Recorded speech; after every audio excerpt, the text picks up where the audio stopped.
咁我今日咧就想講翻我上一個題目啦，即係好多人睇咗呢一個題目嘅。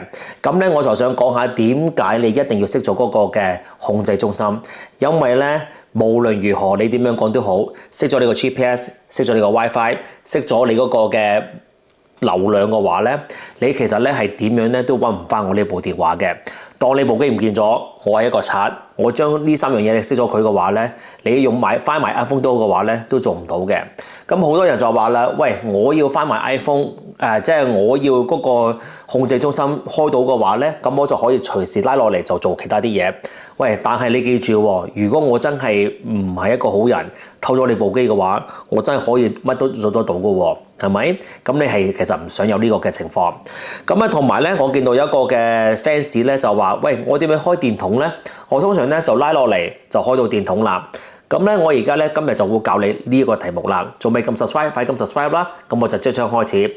咁咧，我就想同你哋講就係話咧，記住一樣嘢，一定要將嗰個控制中心咧熄咗佢，因為咧係非常危險嘅。咁但係點樣開電筒咧？其實咧開電筒咧，你唔使用控制中心㗎。你喺呢一度下邊咧，你已經係可以擺你個電筒喺下邊嘅。我就咁撳一撳佢嘅話咧，咁呢個電筒咧就會開㗎啦。非常簡單容易 ，OK？ 見唔見到？咁呢度之後咧，我就撳實佢嘅話咧，咁個電筒咧就熄咗噶啦。咁我呢個點樣做咧？嗱，喺呢個 lock screen 嗰度啦，冇開到啊嘛個電話，撳實佢 ，OK？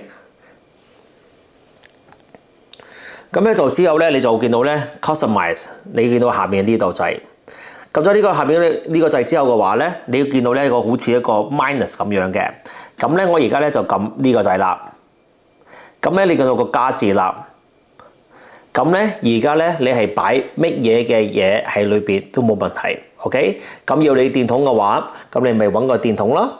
咁呢度你見到咧個 flashlight，咁一撳佢，咁咧而家個電筒咧就擺翻入去嗰度啦。見唔見到？